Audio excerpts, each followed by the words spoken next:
Welcome to the Sydney Town Hall. I'm Simon Longstaff and this is Intelligence Squared Australia's debate about energy and climate policy. IQ2 covers the biggest issues of the day. We try to cut through the ideological divides and have smart, respectful debate about these engaging issues. Well, as I think we've all noticed, we haven't had an Australian Prime Minister serve a full term in 11 years. In every case, they've been knifed over just one issue, climate and energy policy. And tonight we're going to ask, can we do better than our Parliament in addressing these issues? Do we ditch fossil fuels, coal, gas, oil, in favour of renewable energy, wind, hydro, solar? Do we do it right here? Do we do it right now? Or do we maintain these traditional sources of energy and transition only when the benefits outweigh the costs? Does reliability and expense count for more than reduced emissions? Is clean coal a genuine option? What choices would we make if all of the subsidies were withdrawn? And then finally, will anything that Australia does make a real difference to the world? And if not, why are we even bothering? So tonight's debate is not about whether or not fossil fuels should ever be replaced.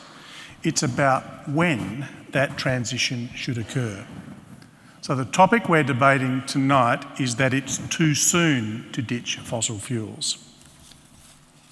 Now, we've got four wonderful speakers. Speaking for the motion, Cecile Wake, who is Shell Australia's Vice President of Commercial, and Josh Manuatu, President of the National Young Liberals. Please welcome them.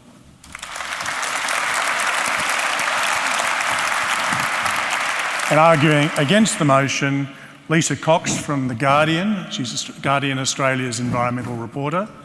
And science communicator, also with a background in renewables, Ketan Joshi. Please welcome them.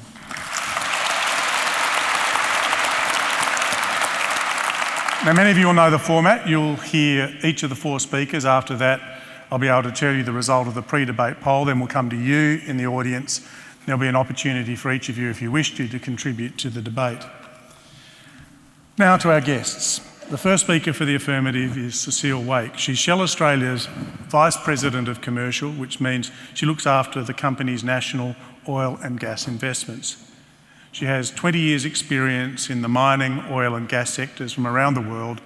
Please welcome the first speaker for the affirmative, Cecile Wake.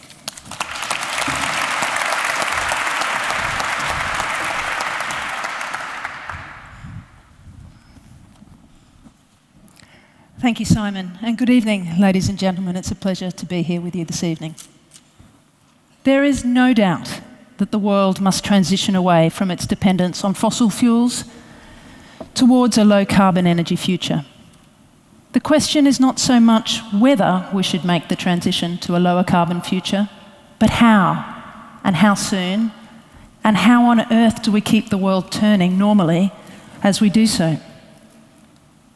These aren't easy questions, and the events in Canberra over the last few weeks are testament to that. The challenge of the 21st century is to achieve decarbonisation and development, to deliver both a better life for all and a healthier planet. I put it to you that if the world is to achieve both, it's just too soon to ditch fossil fuels. Tonight, as the sun sets down Parramatta Road, you'll see the lights and TVs flicker on in people's homes at the end of their day of work. Here in Australia, most of us think nothing of jumping on the internet, on our computers or our smartphones, to see what our friends are up to work or study, perhaps in my case, to watch Netflix. We're so used to having access to electricity, reliable gas and petrol supplies for our climate-controlled, internet-connected homes, offices and cars. Technology and the progress that has been enabled by energy have solved so many of our challenges. And that makes it easy for us to think that the solution is straightforward, that we can just flick the switch and move to electric mobility embrace renewables, and stop using coal, gas and oil. But this approach is too narrow and too simplistic. We need a broader perspective. And so tonight, I'd like you to think for a moment of the hundreds of millions of people around the globe who today don't have access to energy in their daily lives for warmth, light, cooking or study. Only it's not hundreds of millions. Right now, there are more than 1 billion people on the planet. That's 40 times the population of Australia who don't have lights to switch on at night, who still live by candlelight. They have to spend hours carting water. They don't have refrigeration. They need to forage to find fuel and food every day. I put it to those opposite that society has an ethical obligation to support all of those around the world striving to fulfill their potential and striving to give their children opportunities for a better life. And the population's growing. The UN forecasts that the world's population will grow from the 7.6 billion people today to around 10 billion by 2050 and 11 billion by the turn of the century. In its new policy scenario, the International Energy Agency expects that energy demand could rise by as much as 30% by 2040. That's equivalent to adding a whole new China and a whole new India to today's global demand. Quite simply, we need more energy and we need cleaner energy. And we need fossil fuels to help us get there. We can't rely on 100% renewable electricity to solve our growing energy needs. Why? Because electricity is not the same as energy. So much of the debate at the moment is around electricity, but electricity only makes up 20% of the energy that the world consumes. So even if we use renewables to power every machine in the world today that currently has a plug, about 80% of our demand remains. Now we can and we should look to electrify as much of our transport and light industrial sectors as we can. But many sectors remain harder to decarbonise. The production of glass, steel, cement, plastics and chemicals is for now only possible using traditional hydrocarbon fuels because of the extremely high temperatures, chemical reactions or dense energy storage required. As the population grows and the world becomes more prosperous, these are the products on which progress will depend. Aviation, heavy freight and shipping rely on energy-dense liquid fuels. Today, without fossil fuels, none of us could fly from Sydney to Melbourne, let alone around the world. Society will continue to rely on fossil fuels for decades to come, even as we transition and embrace technological innovations in renewable sources of energy. And those innovations are happening. For example, the company I work for, Shell, is actively investing in electric vehicles and the infrastructure that supports them, in wind, in solar, in hydrogen, and in second-generation biofuels. We do this because Shell supports the goals of the Paris Agreement and because there are great opportunities to provide more and cleaner energy solutions. We believe that hydrogen could play a big role in making the most of wind and solar energies, in heavy or long-distance transport where batteries have limits on their range. Shell's building hydrogen filling stations in California, including a hydrogen stop for fuel cell trucks at a port in Long Beach. Toyota builds the cars and Shell's building the filling stations. As an aside, that project will be linked to a biogas plant which uses the waste produced from a nearby dairy farm. Essentially, California will get the world's first hydrogen trucks powered by cows. Electric cars should and will become more prevalent, especially in cities like Sydney with a higher population density. The The use of natural gas for shipping and freight is a really exciting development, and it's starting now. Next year, one of the world's biggest cruise ship operators, Carnival, will start adding LNG-powered ships to its fleet. Natural gas will be the backbone of the energy transition as the energy system pivots over time from hydrocarbons to being electron-dominated. Gas is the cleanest burning hydrocarbon. It means cleaner air and less emissions. Natural gas delivered to Asia from Australia means reduced air pollution, making a tangible difference to the hearts, lungs, throats and eyes of the people who live there. The energy transition is regularly portrayed as a revolution, as a moment in time when everything changes. But in truth, there is no one answer. The transition will happen at different paces in different places. We can't just flick the switch, but we can achieve a more rapid switch to a net zero carbon emission world. To do that, we need to collaborate like never before, and fossil fuels have a role to play.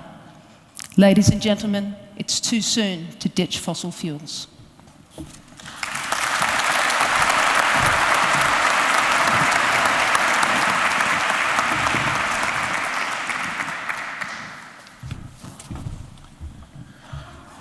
Lisa Cox is Guardian Australia's environment reporter. She's been working on a special series called Our Wide Brown Land, which is investigating overlooked environmental issues in Australia. Please welcome the first speaker for the negative, Lisa Cox.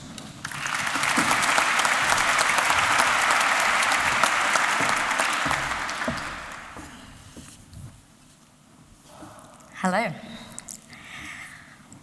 When I was asked if I wanted to participate in this debate, I nearly said no. First of all, it required speaking in front of a large group of people, which as a print journalist isn't generally my thing.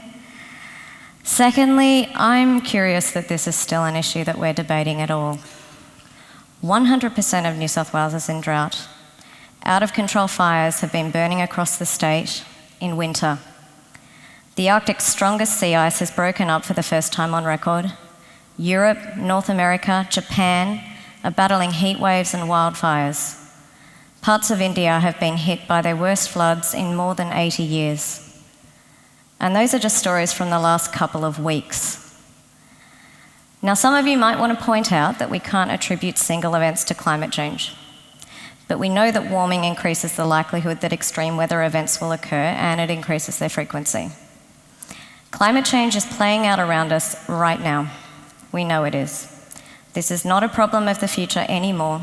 It is actually happening, and we are running out of time to do something about it. So, is it too soon to ditch fossil fuels? Of course it's not. If you're the Great Barrier Reef, it's not too soon. If you're a farmer in Queensland or New South Wales, it's not too soon. If you're an elderly person, among the most vulnerable members of our communities during heat waves, the deadliest type of natural disaster in Australia, it's not too soon. If you're a species facing extinction because of climate change and habitat loss, it's not too soon. I'd written a draft of this speech last week, but then the neg collapsed. We had a leadership change again, and who knows where our climate change plan is again. So I took that draft and threw it onto the bonfire that is Australian environment policy. As the government was falling apart last week, my sister actually sent me a message to say that she had a bottle of hair conditioner that had outlasted our last 5 prime ministers. I'm not necessarily suggesting this bottle of Redken as our alternative PM, but if we get desperate, it could be something to think about. We have been having the same conversation for a decade.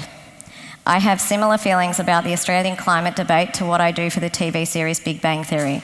And that is, I flick on my television and think, holy crap, this show is still going. Of course, a crucial difference is the characters in that series perhaps have marginally more respect for science. I'm not a scientist, but I could not do my job if I didn't speak to scientists or read their work most days. And what does the science tell us? It tells us we've got a thing called a carbon budget. Now, governments in this country love talking about budgets, so this shouldn't be difficult to grasp. Taking a few shortcuts, I've only got 8 minutes, but that budget tells us that as a planet we had 790 billion tonnes of carbon we could emit from 1870 if we wanted just a 66% chance of meeting our 2-degree Paris target. We've got about 215 billion tonnes of that left, and we're currently emitting at a rate of about 10 billion tonnes a year. That leaves us with 2 decades, which isn't much. Our existing fossil fuel resources, that is excluding any new development, are already more than we can burn if we are to stay within that budget. And just to make things a little bit worse, there's forthcoming research that suggests the weakening of ecosystems because of warming that is already occurring might cut that remaining budget by half again. We are running out of time. We have been faffing about on this for too long, and the planet cannot afford it. One of my great frustrations is that we have allowed the public conversation about climate change to treat the subject as a matter of opinion. Former leaders type out press releases referring to experts in quotation marks, as if expertise and craft and decades of dogged peer-reviewed research and professionalism by our scientific community were something to fear and mistrust. What other class of professionals has been denigrated so much? I don't know about you, but if my sole aim was to impose my worldview on society, I can think of more efficient ways of doing it than completing multiple degrees, a doctorate, and slogging it out grant to grant while I honed my skills in a highly specialised subject area. I would probably just become a politician or a journalist. Climate scientists exist to put unbiased information on the table to support policy making. We have ignored their advice that we need to decarbonise our economies for too long. In the Australian sphere, we've allowed the dialogue to be held hostage by a small group of individuals who would have us believe this is a debate about electricity prices and retail politics. They do so in the face of evidence that bringing renewables into the system brings power prices down. They do so in the face of data showing Australians want their leaders to take action on climate change, even if it comes with a financial cost. Enough. This is the why bother approach to climate policy, and the consequences if it's allowed to continue will be unforgivable. 7 of Australia's 10 warmest years have occurred since 2005. 2017 was our 3rd warmest, despite the absence of an El Niño. It is time to return the conversation to what this is actually about, the environment. I cannot recall another time, in my lifetime at least, when the environment has been treated with such political indifference. Energy policy gets discussed on the floor of our parliament, and the environment barely rates a mention. Departments responsible for keeping our precious places safe have their budgets gutted. Ending the fossil fuel era is not about ideology. It's not part of a culture war, despite attempts to convince us otherwise. And transitioning to a clean economy should not be something you're only prepared to do if it won't cost you an election. The stakes are too high, and it is time communities started demanding that their representatives aim higher. This is about public interest, it's about public health, it's about public safety. It's the air we breathe, the water we drink, and our places of leisure. It's about survival for many species, including at some point our own. We need to break out of our selfishness and recognise that preserving a livable planet for the generations that come after us is not just an aspiration, it is our job. We are tenants here. Every country needs to do its part in keeping fossil fuels where they belong, in the ground. Australia has a great history of rising to challenges and reaping the benefits when we do. And while it might not currently feel like it, we have a history of making decisions with the aim of protecting our environment, regardless of political persuasion. The party that currently governs us gave us our national environment laws. They gave us our first Commonwealth marine parks, including the Great Barrier Reef Marine Park. These are great achievements. On this most critical issue now, it is time for people to start asking our leaders and representatives, where are you? A week or so ago, Tony Abbott said we need to make energy policy a contest. He's right in a sense about it being a contest, it's just not the contest he thinks.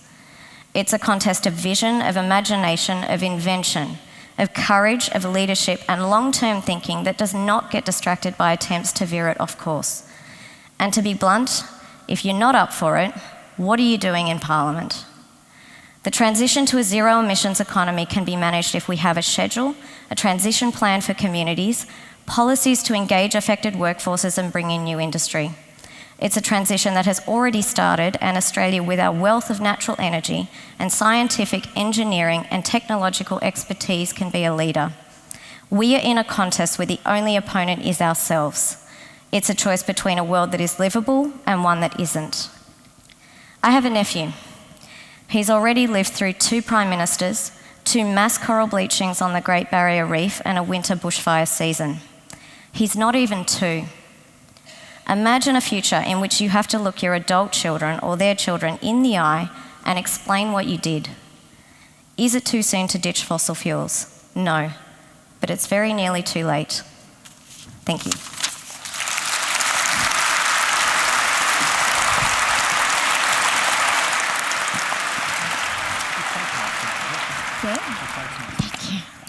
Josh Manuatu is the president of the National Young Liberal Movement here in Australia. He's worked as a policy and media advisor for federal parliamentarians and formerly had his own communications and workplace advisory firm. Please welcome him, Josh Manuatu.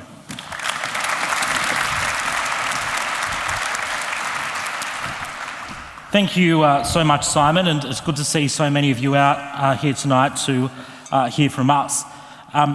Lisa's very articulate contribution was all well and good, but I'd simply ask the question, at what cost? And what we've seen of late in the national debate are articulate yet dangerous outlines of what a utopia looks like for environmental evangelicalists, without any thought or analysis of the cost. And this is just the latest example of certain sections of the community pushing energy policy in Australia as a cultural and political issue instead of simply an economic or practical one. As we see the ideological push for Australia to flick the switch overnight, there is seemingly no regard for the millions of households that wouldn't just be harmed but destroyed through this economic recklessness. The arguments that have been put forward already tonight would see the cost of power, fuel and gas skyrocket and our economy grind to a halt. I approach this debate not from a position of ideological purity, but from a position of practicality and with the millions of Australians in mind who are reliant on keeping the lights on. There is no doubt that fossil fuels have been the bedrock of Australia's prosperity, both by powering our homes and workplaces in Australia, as well as having been a key trade commodity to bring finance to our country. The key to Australia's economic prosperity has long been our cheap and reliable energy.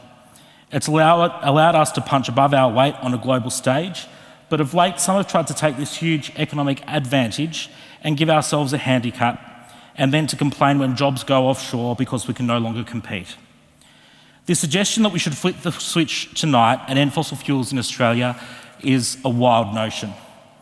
I mean, at best, 10% of today's power supply would be available for use. It would mean that more than 90% of cars on our roads stopping, planes grounded, indeed, even the vast bulk of public transport would cease, and what energy is available would be so expensive that only the very rich could access it. And regrettably, we don't even need to use our imagination to identify the consequences, because in Australia today, we already have real-life examples of what happens when you haphazardly try and ditch fossil fuels. The closures of the Northern and Hazelwood coal-fired power stations in South Australia and Victoria give us a great insight. After their closure, the spot price increased by more than 80% within a year, with a consequential knock-on effect well beyond each of those states' borders. In fact, last summer, coal and gas produced more than 80% of the national electricity market's power, and when South Australia's demand peaked, their wind farms operated at less than 10% of their capacity. South Australia was wholly and completely reliant on Victoria's interconnector to get coal and gas-generated power from across the border, leading to flow-on effects, including cost and supply issues right throughout the network. But the insights don't end there. And for those who want to move away from coal, the only other baseload source of power that could provide anywhere near what is needed to keep our country running, gas, is expensive as well, and there's been some reluctance by state governments to tap into this resource. For example, in Victoria, with the Gippsland Basin in significant decline, the energy market regulator is predicting a gas shortfall in Victoria within the next 5 years, and that government solution is to import gas from interstate and overseas at great cost, despite there being more than 40 years' worth of supply underground in that state. This is a prime illustration of ideology at the expense of households. And these are real costs borne by individual families and small businesses.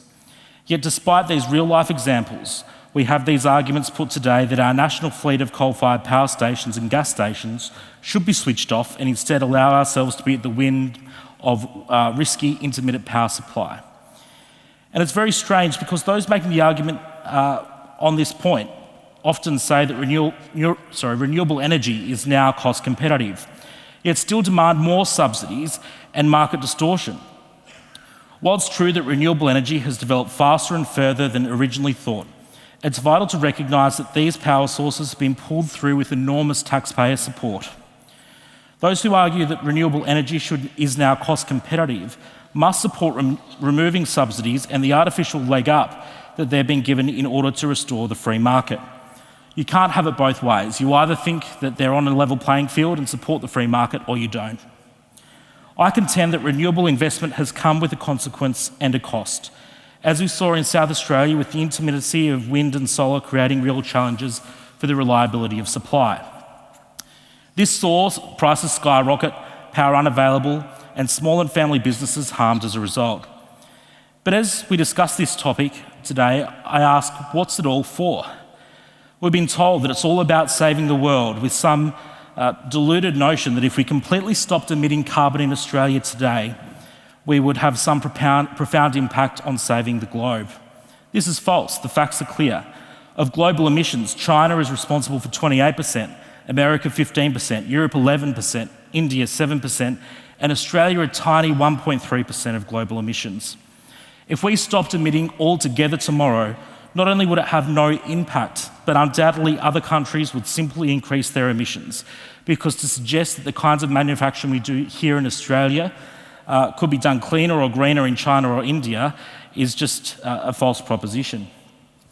To put it simply, if the country with the world's largest readily available reserves of coal, gas and uranium continues to inflict on itself some of the world's highest power prices, my generation will surely ask the question, why did you do this and why did you engage in such economic self-harm? Of course, we should treat the planet with respect. It's the only one that we've got. But it will be the height of stupidity to suppress living standards, to shrink industries and export jobs and emissions offshore in some feel-good exercise that has no impact whatsoever on the globe.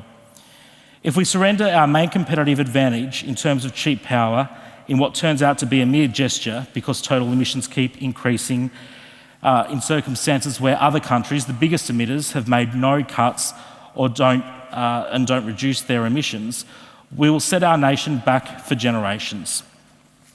To put it simply, to ditch fossil fuels overnight isn't some romantic gesture, it has real consequences.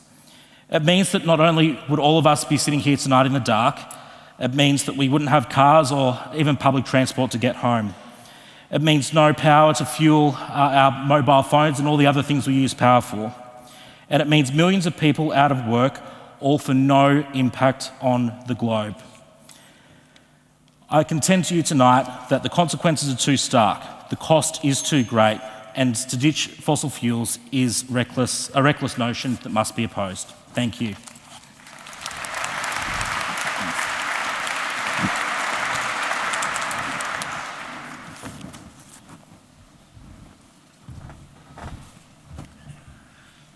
Ketan Joshi is a science communicator and data analyst who has worked in the renewable sector for around 8 years. He publishes widely in Australian media and currently works in data science communications at the CSIRO. Please welcome him, Ketan Joshi.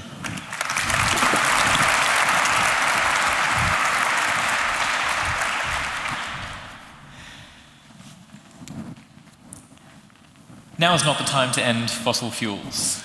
The time to end fossil fuels was 30 years ago, when we learnt that their benefits come paired with a secret and serious harm. Fossil fuels cause the warming of the atmospheric and oceanic systems that sustain humanity. And as far back as the mid-20th century, scientists began pulling strings of causal connection between the burning of fossil fuels and measured increases in global temperatures. Converging lines of independent and heavily reviewed science point to the same answer. It's us. We have never been so sure of something in the history of scientific inquiry.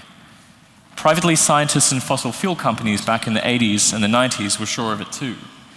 Internal documents spoke of general scientific agreement that fossil fuels cause warming.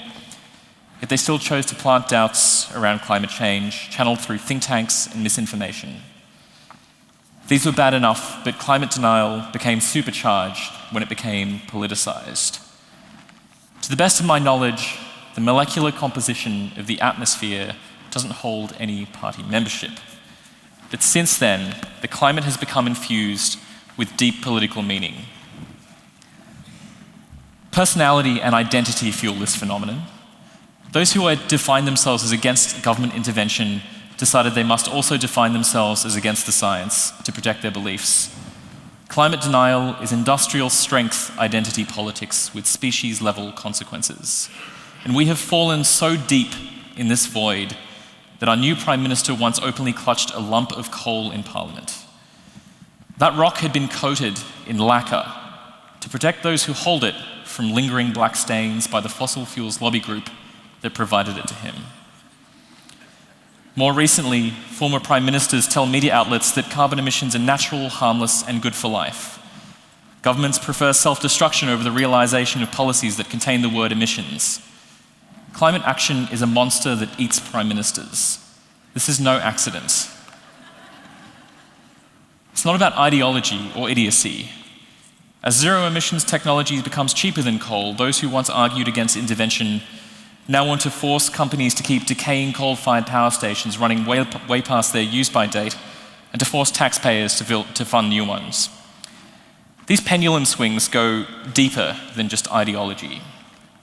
Every sincere effort to follow the science and rapidly reduce emissions in Australia has been flattened by a freight train of emotional denialism. And now fossil fuels have grown their roots deeper into society. We are literally surrounded by the consequences. Since the 70s, global CO2 emissions have more than doubled. Earth's average surface temperature has risen just under 1 degree Celsius, with every new year bringing a slew of broken records. We have always had bushfires and drought in Australia, but the trapping of heat inside the Earth's climate system is a steroid hit to these disasters, making them worse and far more frequent. Overlaid above natural variations in the Earth's climate system is the fingerprint of humanity. The chemical cradle of our species is not yet broken, but it is breaking.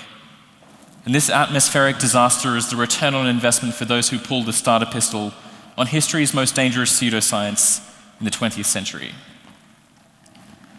So how do we fix this as fast as we need to? The electricity grid should be the easiest to decarbonize. It is managed through the symphonic wizardry of dispatch and scheduling, ranging from millisecond tweaks in frequency control to decades-long forecasts. I would watch this in real time back when I worked in wind farm analysis and monitoring. It's mathematics and it's music, and new technologies like wind and solar and storage were introduced into the mix. We played the same symphony but with different instruments. It is not coal that keeps your lights on. It's human ingenuity channeled through the funnels of science and engineering. The rapid decarbonization of our species means harnessing machines that are flexible, dispatchable, digitized, and clean. And at the end of each wind farm monitoring shift, I'd walk past the morning papers, butchering the math with clumsy misinformation. A memorable example was the 2016 blackout in South Australia. That was blamed solely on wind farms, despite being caused by a cascade of failures and triggered by a storm. Blackouts are complex and they're rare. They're the perfect plasticine for the anxious to shape a crisis when they need one. It's not all bad news. Last Saturday, lightning strikes struck a major transition line and caused a huge blackout across Sydney. Quite a few might have experienced it directly. A former major party leader and near Prime Minister blamed that one on immigrants. So I'm happy to wear responsibility for this one if it brings a brief welcome reprieve to zero emissions technology. On behalf of brown people everywhere, I am truly sorry for commanding those lightning strikes. Please forgive me. It's easy to jabber sticks in the spokes of urgent invention. Ask the anti-vaccination lobby about this. We've been going slow at decarbonisation, not because we are incapable of going fast, but because it is so easy to sabotage change. Without these delays, we could be a global technological powerhouse. We could lead the world in zero emissions agriculture, biofuels, and large-scale energy storage. Right now, when it comes to zero emissions technology, all we export to different countries are experts. Now we're told that we should wait until bills are lower before we act on climate. And electricity bills have risen massively in the past decade. But we know with certainty that the reason for this has been overinvestment in network infrastructure alongside the concentration of market power and rising gas prices. Energy experts know this, but they're mysteries to everyone else. And it's easy then to lie and say this is caused by wind turbine solar panels and emissions reductions policies. These messages really hit home. We lost world-leading carbon regulation because price rises due to network spending coincided with its introduction, and the majority of us turned against it. But how many of you are now ripping open incredibly cheap electricity bills now that our coal-dominated grid pollutes without consequence? How disgustingly simple it is for the cruel and the callous to destroy fragile climate policy. It's genuinely nauseating to spectate how tolerant we've become of damaging humanity for a short-term reward. The bills and the emissions dichotomy is fictional. Emissions are also the cost of electricity, but they're costs that we consciously choose to defer onto other people in the world more exposed to the impacts of climate change, to teenagers, children, and a cohort of people yet to be born. It is not untrue to say that detaching our species from fossil fuels quickly will come at a cost, including job losses. Those jobs could have been fairly transitioned if we started decarbonising when we should have back in the 80s and 90s. There is already broad public support for the rapid transition, with the latest Lowy Institute poll finding that 84% of Australians support a government focus on renewables, even if it means more investment in infrastructure, and nearly 60% support immediate action that involves significant costs. This number was 36% in 2012. We're starting to see fingers of sunlight through the black fog we've lived in for years. And I don't want to be remembered as a generation that was faced with the most certain scientific warning of catastrophe in the history of our species and responded with a plea for immediate comfort at the price of massive future pain. We've become so desensitized and so exhausted. I understand the temptation to believe that we are incapable of saving ourselves as fast as we need to, because all these past delays have been so effective. But we can do this if we bring a refreshed focus on fairness of benefits and a full-throated summoning of the scientific and technological prowess of our species. I don't subscribe to the idea that Australians are incapable of leading the world in the science of energy upgrade, nor do I think we're too short-sighted to make a rapid transition fair, equitable, and empathetic to those most vulnerable. We can be the generation that builds technological responsibility and a pro-human philosophy into our cultural DNA. Today we're faced with a new catalogue of fictions pleading for delay as the walls of this trap thicken. We don't need to subscribe to the idea that we are not good enough to rapidly resolve this problem. And once we get past that, the power of human invention will do the rest. Thank you very much.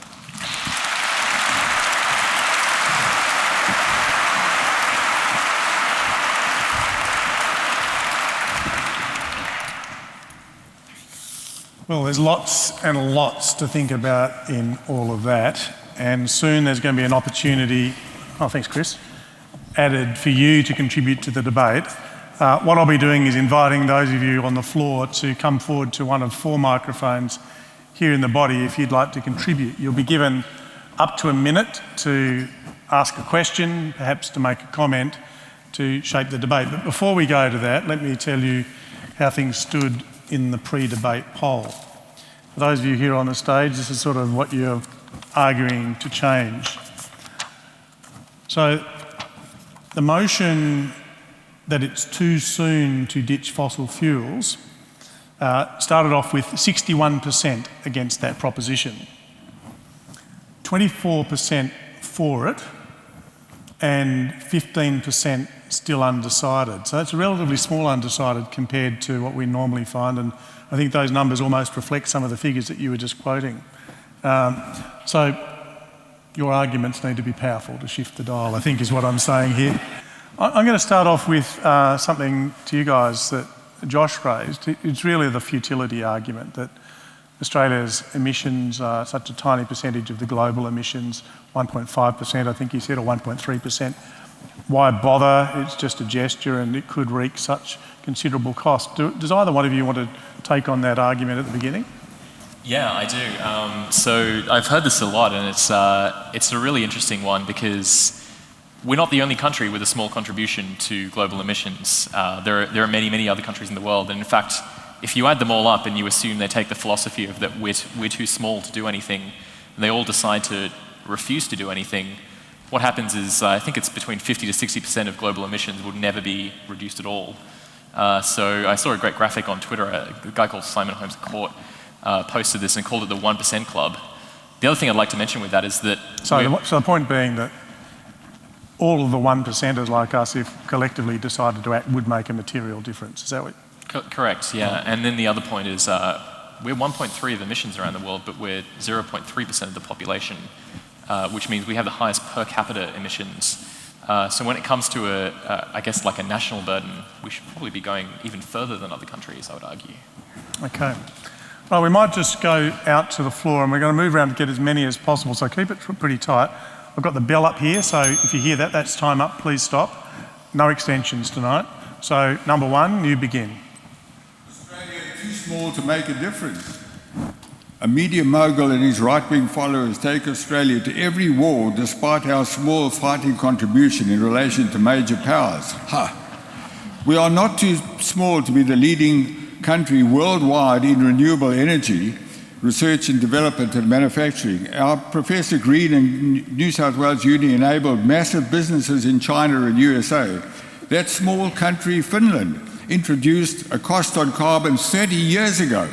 We are not too small. Affordable is a fake mantra. Power bills are not the only cost of electricity, and we need to include these when judging affordable electricity. Dirty coal mining, transport, generation comes with health costs, asset destruction like the Barrier Reef and coastal areas. The ultra-rich in my area, the northern beaches, are demanding coastal councils protect their properties as the sea rises and inundates their top-priced houses at Collaroy and Palm Beach. Thank you. This may be borne by all northern beaches. Thank you. You've had your minute. Not just the mega rich. Now, yeah, and really applaud every speaker who contributed. Hold that in mind, Josh, because I'm going to come to you. You know, we're able to say we're big enough to fight our wars, even though we're tiny. We're not too small. So just hold that in mind. Microphone 2. Hi, thanks everyone for your contributions tonight. I think that we all agree, obviously, that renewable energy is a really important issue and that we have a long way to go. I have a question for each side. To the against team, can you talk a little bit about how and what we can do to speed up this transition and to make it smoother? And to the for team, if it is too soon to ditch fossil fuels, do you think that our current trajectory is good enough for future generations and for people like me? Thanks. Thanks. Great questions. Okay, let's jump into it. Yeah, please applaud them. How are you going to do it? First you. How do you do it if it's all finished now? Yeah, I would just make 2 points. The first being, I think Cecile raised a really good point about the fact that a lot of energy is not electricity. There's a lot of really huge challenges outside of that, and what we really need to do is be supporting research agencies to come up with zero carbon alternatives to things that we can reduce to some degree, like you can reduce the number of flights in the world, but that's still going to be a major component of humanity. To do that rapidly, you need to come up with solutions for that side. And then the other thing I would say, just from one of the questions asked, what can you do? What's a personal thing you can do? And yeah, basically just sign up for clean energy, support research agencies, and think about different ways that you can have an impact that sort of goes beyond your own personal proportion. Okay, so at the moment I don't think there's a knockdown answer to the how question. What about the trajectory? Well, first of all, I'd like to acknowledge that Australia absolutely can be a leader in renewables, in wind, in solar.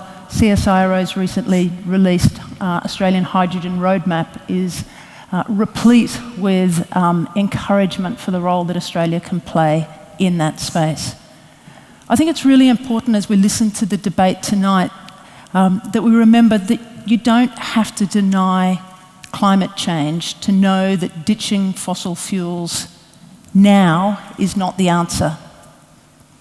Lisa's right that we do need to act now, but the action that we take shouldn't be to ditch fossil fuels unless we want to condemn 1 billion people around the world to energy poverty, unless we want to fundamentally change the standard of living that we enjoy here in Australia. We do need to take action quickly, and the action that we should be taking individually and collectively in Australia and around the world is to accelerate the pace of the energy transition. At Shell, we've thought deeply about this, and we think that there are probably 6 things that we need to do in concert, not one or another, but together, in order to accelerate that pace of change. It begins with consumer mindsets and the choices that each and every one of us makes every day, and the demands we make for energy efficient appliances and products, the choices we make about mobility and how we live our daily lives. At the heart of it is the need for there to be a carbon price, not just here in Australia, but around the world. One that settles and really starts to drive the right sorts of investments. We need a massive, thank you. Yeah. We need a massive increase in energy efficiency, and we need really large-scale electrification. And over time, we believe that that electricity, that electrical power, will actually come from predominantly renewable sources. Okay, let's go to microphone 3. Your minute starts now, please. Hi, thanks. I've got 2 questions for Cecile. My understanding of a corporation is that they're legally bound to act in shareholder interests. So given that understanding, do you speak to us tonight as a corporation, as Shell, or as a person, a human? And how much money did Shell... My second question is, how much money did Shell donate to major Australian political parties in the last year? Okay. I can just tell you on the legal question, it's not to act in the interest of shareholders. It's a bit of a furphy, but it's a more complicated thing. But even so, do you want to answer how you're speaking here tonight? And I don't know if you know about the donation side. So I would hope that I am speaking both as a representative of Shell and as a human being for you this evening.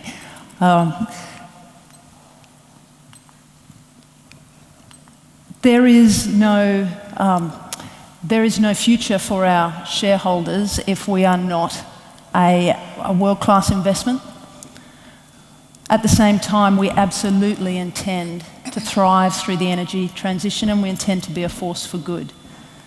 The opportunities that we see to play a leading role in the energy transition are good for the planet, they're good for our shareholders, and they're good for our business more broadly. So I personally don't feel any misalignment between the values that I share when I look at my children and the future that I hope that they will have, and the actions that we're taking. And the donations question? On the donations, Shell doesn't make any political donations here in Australia or elsewhere. Thank you. Microphone 4. I ask, what is the problem with subsidising clean energy? After all, in this country we subsidise the costs of medical care, we subsidise the costs of medicines, we subsidise the costs of public transport, and for heaven forbid, we subsidise to the tune of many billions of dollars gas production in this country. Thank you. Okay, the voting has commenced. While you're voting though, let me just come to the panel. I'm going to ask you each to speak for up to 2 minutes each, okay? Cecile, your 2 minutes, you've got up to 2 minutes. We'll start with you and I'll go in the order of the speakers. It begins now. Thanks very much, Simon, and thank you everybody for the contributions you've made this evening. I think it's really important as we approach this topic that we recognise that the scale of the challenge that we're facing is too big for one single solution. We need to take a broader perspective, broader than just Australia, broader than just electricity. If we seek a full solution, then we need to look at this challenge through the lenses of all of the players and all of the circumstances. Secondly, I'd really like to stress that although much of our commentary tonight has been focused on electricity, electricity is not the whole story. Electricity is not the same as energy, and we need fossil fuels for so very many things that underpin the quality of our lives. And really just to recognise that this energy transition, it does need to start with pace, with commitment, but it's going to take place at different paces in different places. That breadth of solutions, carbon capture and storage is absolutely part of it. Ending deforestation, building natural sinks, taking the innovation, the ingenuity of us all to collaborate and pull together to produce a solution. Even as the world moves forward with different solutions and at different speeds, it's absolutely critical that we commit to moving in one direction, and that's towards a lower carbon energy future. Thank you. Lisa, your 2 minutes begins now. I'm probably not going to talk for 2 minutes. Look, I've really enjoyed listening to everybody speak tonight, but I think I'd just come back to my original point that with this massive challenge, we really need to reframe the narrative of what we're talking about here to the actual costs. I think at least in Australia, we're currently doing that very, very poorly. You know, we need to be talking about the health effects of climate change. We need to be talking about the effects on children, people who are not even born yet. The effects on species, we're really good at forgetting that we share the planet with so many different species, and they don't get a lot of consideration in our political environment, as anybody who works in the environmental space or reports on it would know. And I think communities are largely on the same page when it comes to this issue, and they are wanting to see rapid change. And the only way that we can get that is that if we start seeing some courage on the floor of our parliament. I would absolutely love to see a leader who will stand up and say, we have to do this, and here are some ways that we can do this, even through legislation. We don't have currently climate mechanisms within our EPBC Act, for example, when assessing developments. Why are we not considering that? We should have been considering that a decade ago. I think there's many, many things that we can do, and if we stop for a moment talking about electricity prices, we might be able to do it. Thank you.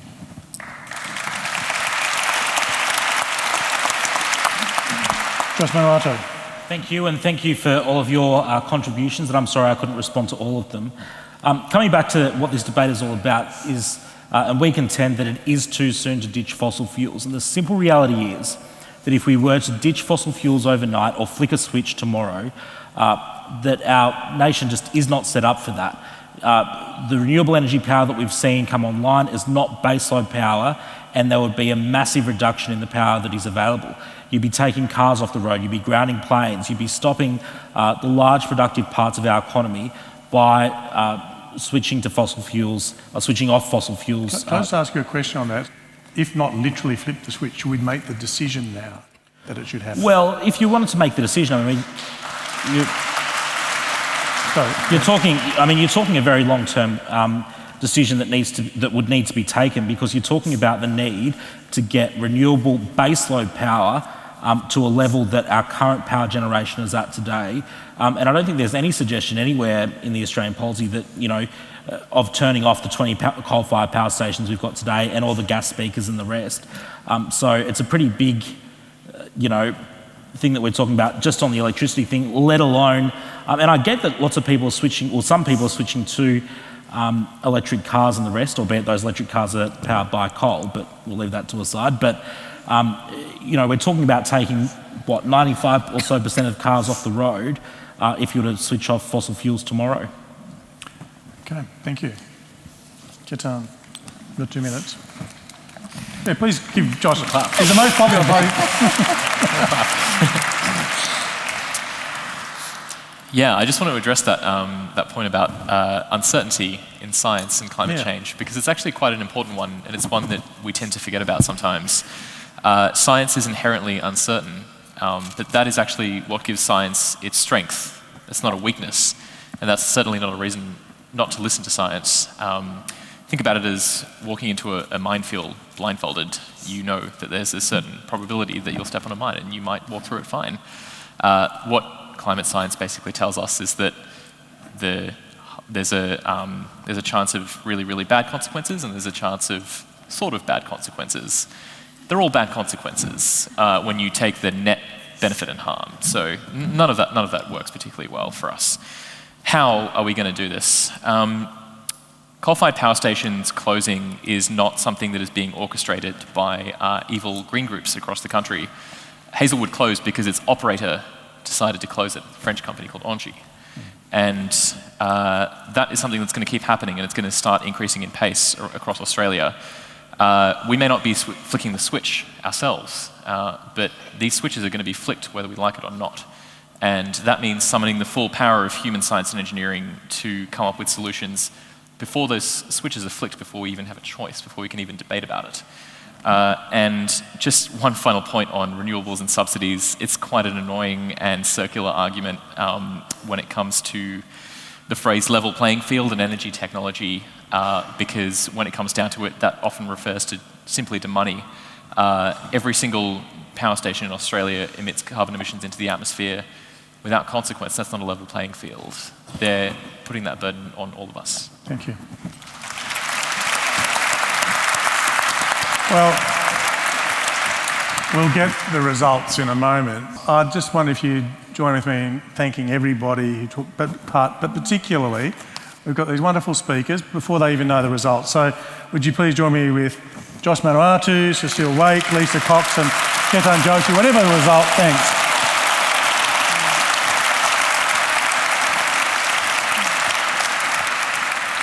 But of course there is a result, and let's see how it's gone. Okay, so the first thing is that undecided have dropped from 15% to 3%. That's pretty good, so convincing. Unfortunately, for your side, in the debate that it's too soon to ditch fossil fuels, the for voters dropped from 24% to 20%, which means by a resounding majority, the against win the debate with 77%. I declare it's too soon to ditch fossil fuels, that the motion has been lost. Ladies and gentlemen, thanks to everybody. I'm Simon Longstaff from the Ethics Centre. That's goodbye from me and everyone here at the City of Sydney Town Hall. See you in August, or October actually. Good night.